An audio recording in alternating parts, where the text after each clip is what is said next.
வரஹ்மத்துல்லாஹி வபரகாத்துஹு. நீங்கள் இணைந்திருப்பது பாத்வியன் ஊடக குழுவினரால் தொகுத்து வழங்கப்படும் வாராந்த பாடசாலை செய்தி அறிக்கையுடன். செய்தி ஆசிரியர் கன்சா கலீர் ரஹ்மான். செய்திகளோடு இணைந்திருக்கும் நான் நிஸ்மா ராசிக் ஃபரீத். விரிவான செய்திகளுக்குள் நுழையும் முன்பதாக முதலில் இன்றைய நாளுக்கான தலைப்புச் செய்திகள். 2027 கல்வியாண்டின் தரம் 1 மாணவர்களை அனுமதிப்பதற்கான விண்ணப்பம் கோரல். நடைபெற்று முடிந்த விசேட காலை ஆராதனை நிகழ்வு. ஒழுக்காற்றுக்குழு நிர்வாகத்தினரால் மாணவர்கள் மற்றும் மாணவ தலைவர்களுக்கு வழங்கப்பட்டுள்ள அறிவுறுத்தல்கள். தரம் 3, தரம் 4 மற்றும் தரம் 5 மாணவர்களுக்கான செயற்பட்டு மகிழ்வோம் விளையாட்டுப் போட்டிகள். வலயமட்ட தமிழ் தின போட்டியில் பங்கு பற்றி வெற்றி பெற்று மாகாண மட்ட போட்டிக்கு செல்லவிருக்கும் மாணவர்கள் தொடர்பான விரிவான செய்திகள்.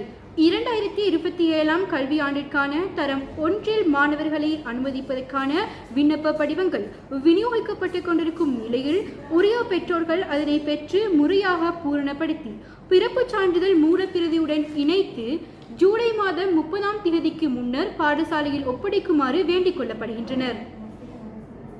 நேற்றைய தினம், அதாவது ஜூலை மாதம் 1ஆம் தேதி நடைபெற்ற சிறப்பு காலை ஆராதனை நிகழ்வின் போது 2025ஆம் ஆண்டின் சமூக விஞ்ஞான போட்டி மற்றும் தமிழ் மொழிதின போட்டிகளில் கலந்து கொண்டு வெற்றிகளை பெற்றுக்கொண்ட மாணவர்களுக்கு சான்றிதழ்கள் வழங்கி வைக்கப்பட்டதுடன் பாடசாலை அதிபரினால் சில முக்கிய அறிவுறுத்தல்கள் மாணவர்களுக்கு அறிவுறுத்தப்பட்டன.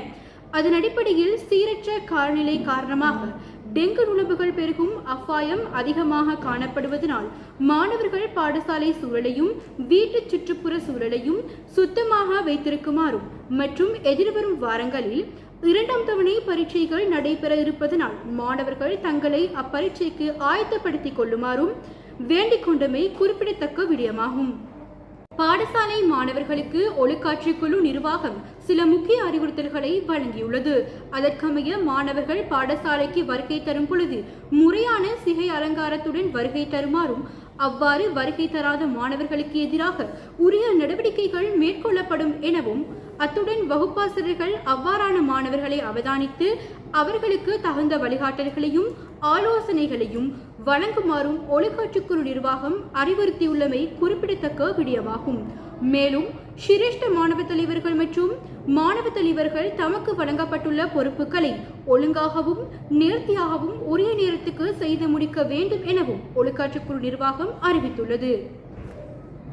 ஆரம்ப பிரிவு மாணவர்களின் செயற்பட்டு மகிழ்வோம் பாடசாலை மட்ட விளையாட்டுப் போட்டிகள் ஆகஸ்ட் மாத இறுதிக்குள் நடாத்தப்படுவதோடு வலயமட்ட விளையாட்டுப் போட்டிகளுக்கான விண்ணப்ப படிவங்களை பூர்த்தி செய்து குறிப்பிட்ட மாணவர்களுக்கான பயிற்சிகளையும் வழங்கி தயார்படுத்துமாறு பொறுப்பாசிரியர்களை பாடசாலை நிர்வாகம் வேண்டிக் கொள்கின்றது.